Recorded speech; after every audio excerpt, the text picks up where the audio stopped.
바람이 유난히 거칠던 새벽이었다. 창문 틈새로 스며드는 찬 공기가 오래된 집의 벽을 스치며 휘잉 소리를 냈다. 김영자 72는 언제나처럼 새벽에 눈을 떴다. 노인의 잠은 얕고 시계 소리 하나에도 잠이 깨어난다. 평소처럼 일어나 주전자를 불에 올려놓고 창밖으로 희미한 새벽빛을 바라보았다. 그때였다. 쿵, 쿵, 쿵. 문을 두드리는 급한 소리에 영자는 움찔했다. 이 시간에 찾아올 사람은 없다. 시골 마을의 이른 새벽은 그저 개 짖는 소리와 바람 소리뿐이다. 누구요? 문 너머로 대답이 들려왔다. 할머니, 저예요. 아랫집 사는 수연이요. 얼른 도망가세요. 얼른이요. 그 목소리는 떨리고 있었다. 거의 울먹이는 듯했다. 영자는 순간 머리가 하얘졌다. 뭐라고? 하지만 수연은 다시 소리쳤다. 지금 바로요. 늦으면 안 돼요. 문고리를 잡은 손에 힘이 들어갔다. 도망가라니 대체 무슨 소린가. 문을 열까 말까 망설이는 그 순간 아래층에서 쾅 하는 폭발음이 들렸다. 마치 가스가 터지는 듯한 소리였다. 바닥이 흔들리고 불빛이 번쩍였다. 아이고. 영자는 몸을 돌려 뒤도 안 보고 뛰기 시작했다. 젖은 흙 위를 맨발로 내달렸다. 차가운 바람이 살갗을 베었다. 뒤에서 불길이 치솟는 소리가 들렸다. 그녀는 숨이 가빠서 더는 달릴 수 없을 때까지 달렸다. 그리고 언덕 위에 서서 뒤를 돌아보았다. 자신의 집이 붉은 불빛 속에서 서서히 무너지고 있었다. 불길 사이로 희미하게 한 남자의 그림자가 서 있는 게 보였다. 마치 누군가 일부러 그 불을 지켜보는 듯한 태도였다. 수연아? 영자는 떨리는 목소리로 이름을 불렀다. 그러나 대답은 없었다. 멀리서 경찰차의 사이렌이 울렸다. 그 소리와 함께 새벽의 어둠이 완전히 걷히기 시작했다. 그러나 영자의 마음속에는 한 가지 의문이 남았다. 그 애는 어떻게 그걸 알고 있었을까? 병원 복도는 싸늘했다. 소방서와 경찰이 들락날락거리는 와중에도 김영자는 현실감이 없었다. 의사는 다행히도 큰 부상은 없다 했다. 그러나 마음속에는 깊은 금이 갔다. 아랫집 학생 말이요? 이름이 수연이라 했죠? 경찰의 질문에 영자는 고개를 천천히 끄덕였다. 그래, 맞아요. 그 애가 새벽에 내 문을 두드렸어요. 나한테 도망가라고. 그 학생은 현재 실종 상태입니다. 실종? 불이 난 직후부터 행방이 확인되지 않습니다. 그 집에서는 사람의 흔적이 하나도 안 나왔어요. 그 말에 영자의 손이 떨렸다. 머릿속이 다시 타들어가는 듯 어지러웠다. 아니, 분명 그의 목소리를 들었는데 그 애가 아니면 누가 나한테. 경찰은 형식적인 위로의 말을 남기고 떠났다. 남은 건 침묵뿐이었다. 밤이 다시 찾아왔다. 병실 창밖으로는 타버린 집터가 어둠 속에서 검게 드러나 있었다. 그 불길 속에서 본 그 남자의 그림자가 계속 머릿속을 맴돌았다. 누군가 불을 지켜보고 있었다. 그리고 수연이는 사라졌다. 잠이 들 듯 말 듯 문득 귀에 들려오는 소리. 할머니. 영자는 눈을 번쩍 떴다. 병실 안엔 아무도 없었다. 하지만 창문 유리에 희미하게 무언가가 서려 있었다. 작은 손자국 같은 자국, 그리고 그 아래로 번진 습기 자국 하나. 마치 누군가 거기 서서 안을 들여다본 듯한 흔적이었다. 그녀는 가슴을 부여잡았다. 수연아, 정말 너니? 그날 이후 영자는 결심했다. 누구도 믿지 않기로. 이 불길이 단순한 사고가 아니라는 걸 자신만은 알고 있었다. 그리고 그 아이의 마지막 말을 되새겼다. 얼른 도망가세요, 할머니.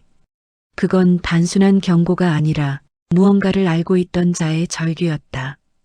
영자는 경찰서로 향했다. 그리고 불길이 나던 날의 기록을 직접 요청했다. 하지만 서류는 이미 어딘가로 전달됐다며 사라져 있었다. 대신 담당 형사의 낮은 한마디가 그녀의 귀에 남았다. 그날 이상한 건 그 학생뿐만이 아닙니다. 불이 나기 전 몇 분간 아래층에서 두 사람의 목소리가 들렸다는 신고가 있었어요. 두 사람? 네. 하나는 소년의 목소리, 그리고 다른 하나는 훨씬 낮고 분노에 찬 남성의 목소리였다고 합니다. 영자는 자리에서 굳어버렸다. 그 목소리, 그녀도 들었다. 불길 사이에서 그 어두운 그림자가 내뱉던 단 한마디. 이제 끝이다. 그날 밤 영자는 집터로 다시 돌아갔다. 불은 이미 꺼졌고 폐허만 남아 있었다. 그녀는 무너진 벽 틈에서 낡은 사진 하나를 발견했다. 그 속엔 젊은 자신, 남편, 그리고 그때 막 걷기 시작한 한 아이가 있었다.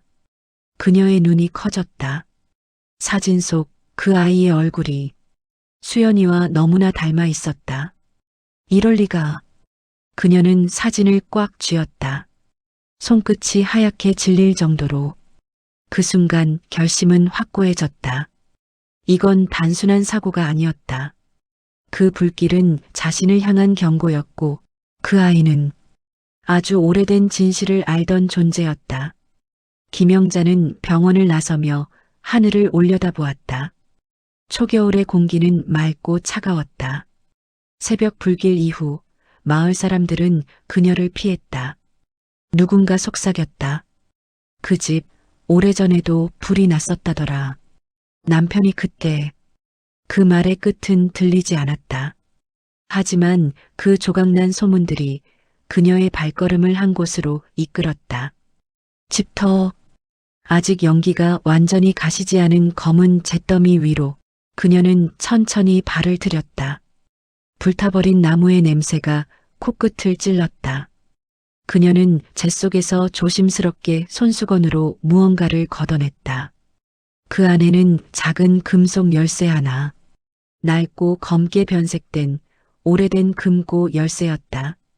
이건 우리 집 금고 열쇠 아닌데. 그녀는 그 열쇠를 쥐고 기억을 더듬었다. 남편이 생전에 절대 열지 말라며 숨겨둔 방 하나가 있었다. 안방 벽 뒤에 가구로 가려져 있던 오래된 문. 그날 밤 영자는 폐허 속 집으로 돌아왔다. 허물어진 벽을 헤치고 마침내 그 문을 찾았다. 녹슨 자물쇠에 열쇠를 꽂자 찰칵 잠금이 풀렸다. 그녀는 숨을 삼켰다. 문 안에는 오래된 나무 상자 하나가 있었다. 먼지를 털어내고 뚜껑을 여는 순간 안에는 빛바랜 서류와 사진들이 가득했다. 그리고 그 위에 놓인 한 장의 종이 진실은 반복된다. 라는 문장이 적혀 있었다. 영자는 사진을 하나씩 꺼냈다. 그 속에는 자신이 알던 과거의 마을, 그리고 젊은 부부의 모습이 담겨 있었다. 그 부부의 남자는 남편의 젊은 시절과 닮아 있었다. 그러나 문제는 그 옆의 여자였다. 사진 속 여자와 자신이 너무나 똑같았다. 단지 40년 전 모습으로. 이게 뭐야?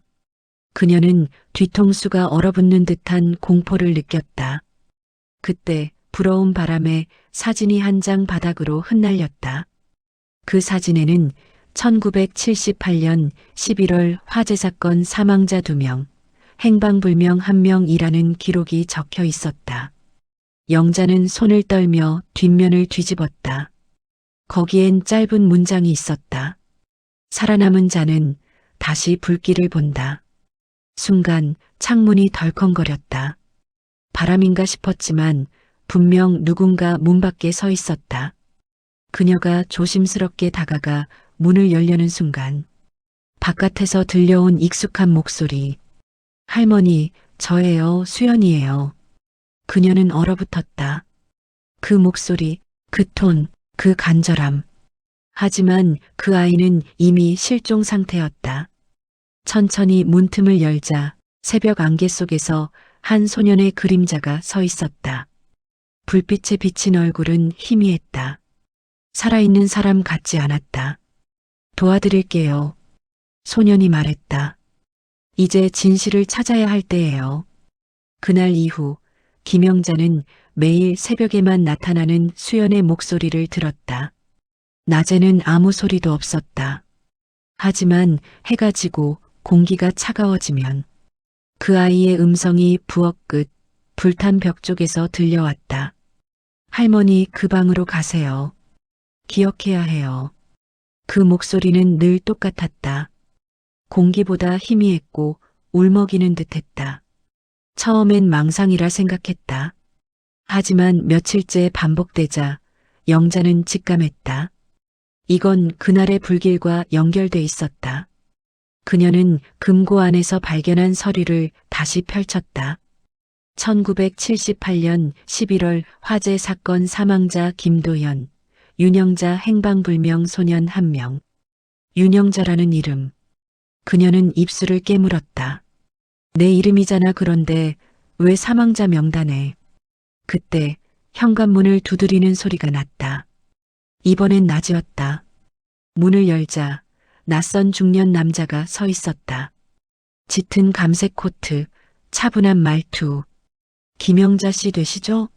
저는 서울지검에서 온 강태석입니다. 그의 명함에는 강태석, 특별수사관이라고 적혀 있었다. 수사관이요? 무슨 일로? 이번 화재 단순 사고가 아닙니다. 그는 낮은 목소리로 말했다. 근처 CCTV에는 사건 전날 이 집 근처를 서성이던 남자가 포착됐습니다. 그리고 그 남자 1978년 사건 때도 같은 인물이었어요. 무슨 소리예요? 그게 40년도 더 지난 일인데? 강태석은 잠시 말을 멈췄다. 그러니까 누군가는 그때부터 이 사건을 되풀이하고 있는 겁니다. 영자의 등골이 오싹해졌다. 진실은 반복된다. 금고 안종이에 적혀있던 그 문장이 떠올랐다. 그 남자 지금은 어디 있죠? 찾고 있습니다. 그런데 문제는 그는 잠시 눈을 내리깔았다.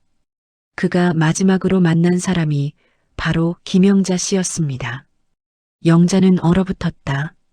그 순간 천장에서 뚝 하고 물방울 떨어지는 소리가 났다. 눈을 들어 올려다보니 불탄 흔적 위로 누군가의 발자국이 이어져 있었다. 방금 전까지 없던 흔적이었다. 강태석은 재빨리 손전등을 켰다. 위층에 누가 있는 겁니까? 아니요, 저 혼자예요. 두 사람은 조심스럽게 계단을 올랐다. 낡은 마루가 삐걱거렸다. 불빛이 닿자 벽면에 누군가가 급히 써내려간 글씨가 드러났다.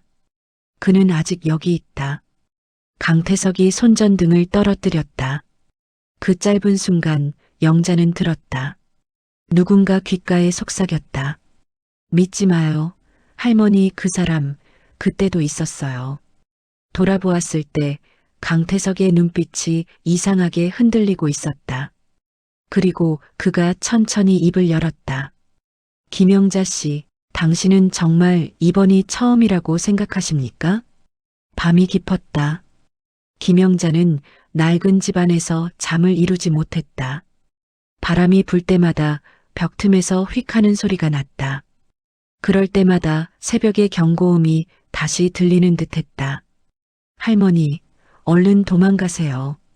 그 목소리를 되새길수록 그녀의 머릿속에서 기억이 하나씩 깨어났다. 40년 전, 1978년. 그때도 이 집은 불타올랐다. 그녀는 젊었고 남편 도연과 함께 살고 있었다. 그리고 어린 소년 하나를 맡아 키우고 있었다. 소년의 이름은 수연. 김영자는 숨을 멈췄다. 수연? 그녀는 떨리는 손으로 금고 속 서류를 다시 뒤졌다. 입양 아동 등록증 김수연 1972년생. 보호자 김도현, 윤영자. 입양일 1978년 10월 29일, 사망일 1978년 11월 3일 화재로 인한 질식사. 그럴 리가 없어. 그녀는 가슴을 움켜쥐었다. 그날 새벽 불길 속에서 자신이 본 건 불타는 거실뿐이 아니었다. 어린 수연이 문 앞에서 외치던 그 얼굴. 엄마, 도망가요. 그 말을 듣고 자신은 달아났다. 그리고 남편과 아이는 그대로 불 속에 남았다. 모든 게 다시 떠올랐다. 그녀가 지금 듣고 있는 목소리는 죽은 아이의 마지막 외침이었다. 그때 현관이 끼익 소리를 내며 열렸다.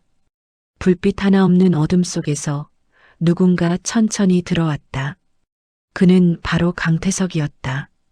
하지만 그의 얼굴엔 냉정한 미소가 떠 있었다. 드디어 기억나셨군요. 무슨 소리예요? 당신은 그때 남편을 살리려 하지 않았죠. 그는 천천히 다가왔다. 기록상으로는 남편이 아내와 아이를 구하려다 사망. 하지만 실제로는 당신이 그들을 가두고 불을 질렀습니다. 거짓말이에요. 정말요?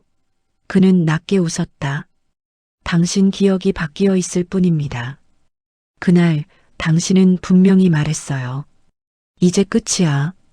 그 말은 그날 불길 속에서 남자가 내뱉었던 바로 그 목소리였다. 영자의 손이 떨렸다. 당신 누구야? 저요? 그는 고개를 들었다. 수연입니다. 그날 불 속에서 죽었다고 믿었던 그 아이요. 순간 집안의 공기가 얼어붙었다. 강태석의 눈동자가 붉게 빛났다. 당신이 남긴 죄가 이 집을 붙잡고 있어요. 이 불길은 끝나지 않았어요. 창밖에서 바람이 몰아쳤다. 곧이어 천장에서 불티 하나가 떨어졌다. 그리고 방 안이 붉게 물들기 시작했다. 이건 다시 시작되는 겁니다. 그녀는 소리쳤다. 멈춰. 난 그런 일 안 했어. 하지만 이미 불길은 벽을 타고 번지고 있었다. 사진들이 하나씩 타들어가며 그 속의 얼굴들이 사라졌다. 그 순간 아이의 목소리가 다시 들려왔다. 이번에는 도망가지 마요, 할머니. 영자는 숨을 멈추고 불길 속으로 발을 들였다. 손에 쥔 사진이 타들어갔다. 그녀의 눈에는 두 개의 세계가 겹쳐 보였다. 하나는 1978년의 불, 또 하나는 지금의 불. 그리고 그 불 속에 같은 소년이 두 번 서 있었다. 붉은 불길이 천장을 덮었다. 김영자는 숨을 몰아쉬며 뒤로 물러났다. 방 안의 공기는 타는 먼지 냄새로 가득했고 호흡을 할 때마다 가슴이 타들어가는 듯했다. 이건 내가 꾸민 일이냐, 수연아? 그녀는 불길 저편의 남자를 노려보았다. 그러나 그 얼굴은 더 이상 인간 같지 않았다. 불빛 속에서 일그러진 눈, 피처럼 번진 그림자. 꾸민 게 아니에요, 할머니. 그의 목소리는 낮고 평온했다. 당신이 외면한 일이 돌아온 거예요. 그 말에 영자는 고개를 저었다. 난 그저 살고 싶었을 뿐이야. 그렇죠. 그래서 당신은 남편을 밀쳤고 아이를 남겨두고 도망쳤죠. 그녀의 손이 떨렸다. 기억이 불처럼 되살아났다. 1978년 그날 밤 남편은 술에 취해 있었다. 불길은 부엌에서 시작됐다. 기름 냄새, 번지는 불꽃. 남편이 그녀를 붙잡으며 외쳤다. 너 때문에 모든 게 망가졌어. 그리고 아이의 울음소리. 엄마 무서워요. 그녀는 그 순간 문으로 달려갔다. 남편의 팔을 뿌리치며 외쳤다. 이젠 끝이야. 문을 열고 나가며 들은 마지막 소리. 아이의 비명. 엄마. 그 뒤로 모든 게 사라졌다. 그녀는 살아남았고 기억을 지우고 다른 이름으로 살아왔다. 현재로 돌아와 영자는 무너져 내렸다. 그럼 넌 그날 죽은 게 아니라. 맞아요. 누군가 절 밖으로 밀었죠. 아마 불이 번지기 전에. 누가? 그건 이제 중요하지 않아요. 그는 미소 지었다. 중요한 건 그날의 진실을 기억했느냐는 거죠. 불길이 점점 강해졌다. 천장에서 떨어진 재가 그녀의 머리카락을 덮었다. 눈앞의 세상이 흔들렸다. 이젠 늦었어요, 할머니. 그는 한 걸음 다가왔다. 이 불은 기억이에요.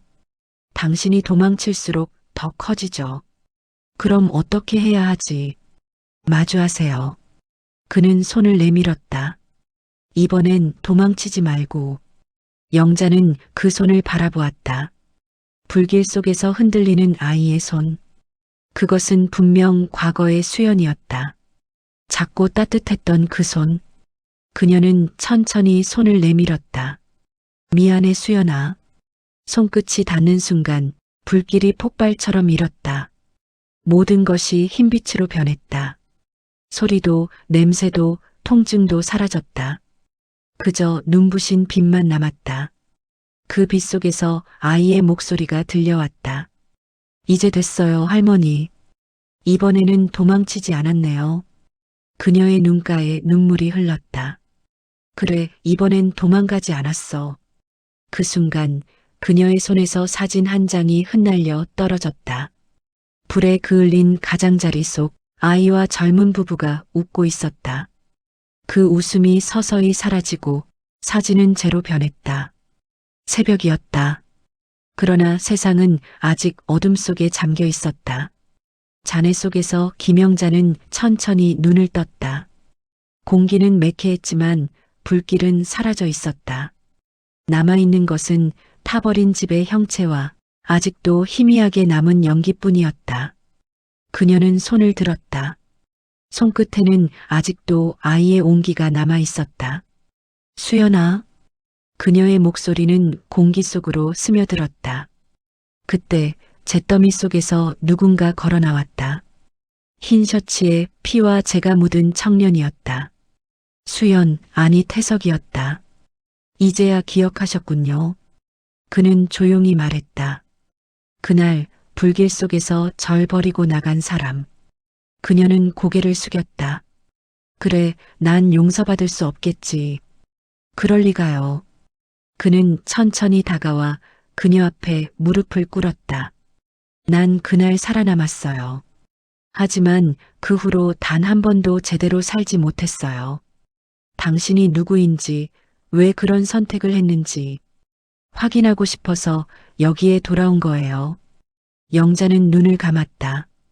그땐 너무 두려웠어.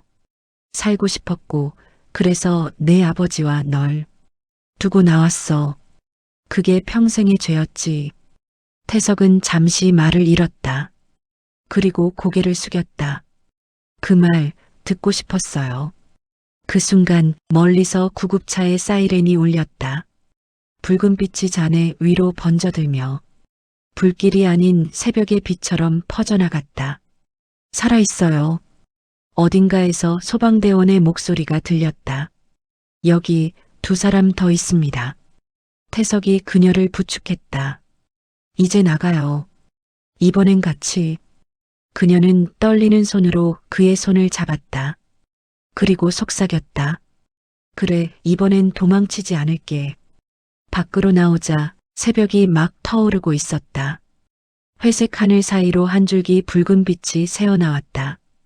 그 빛은 마치 새 생명의 신호처럼 따뜻했다. 영자는 눈을 감았다.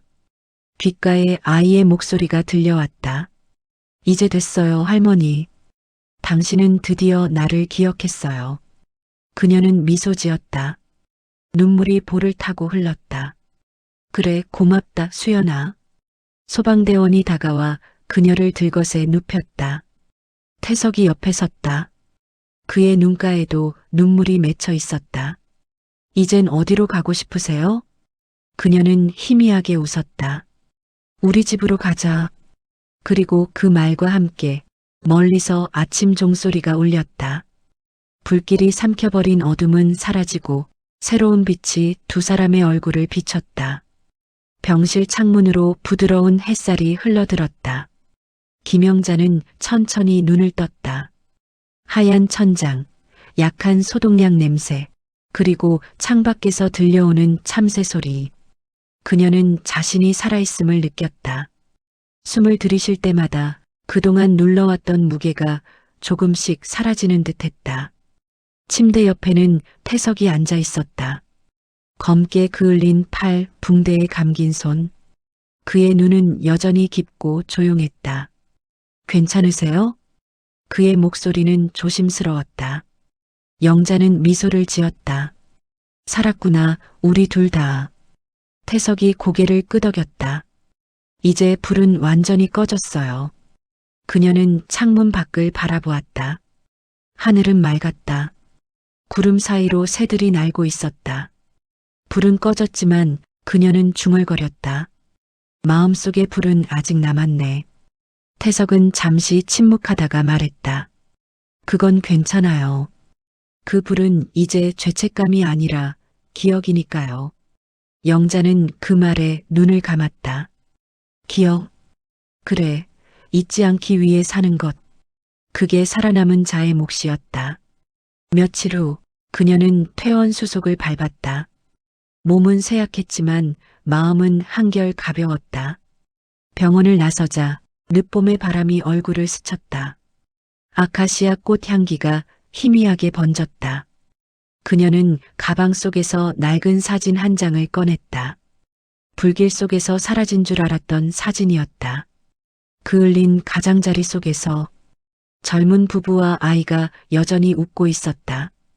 그녀는 그 사진을 손끝으로 쓰다듬었다. 이제 괜찮아. 태석이 곁에서 걸었다. 이제 어디로 가실 거예요? 이 마을엔 더 있을 수 없겠지. 그냥 바다 보이는 데로 가보려 해. 그녀는 웃었다. 새벽이 가장 먼저 오는 곳으로. 그 말에 태석은 미소를 지었다. 그럼 언젠가 거기서 다시 뵙겠네요. 그녀는 고개를 끄덕였다. 그래, 언젠가. 그때는 우리 모두 새벽처럼 맑은 얼굴로. 버스가 떠났다. 창문 밖으로 태석의 모습이 멀어졌다. 그녀는 조용히 손을 흔들었다. 버스가 언덕을 돌 때 하늘 위로 붉은 빛이 번졌다. 새로운 하루의 시작이었다. 김영자는 창문에 기대어 눈을 감았다. 마음속으로 누군가의 목소리가 들려왔다. 할머니, 이젠 편히 가요. 이젠 정말 괜찮아요. 그녀는 미소를 지었다. 그리고 속삭였다. 그래, 수연아. 이제 괜찮아. 그 말과 함께 버스는 새벽 햇살 속으로 천천히 사라졌다.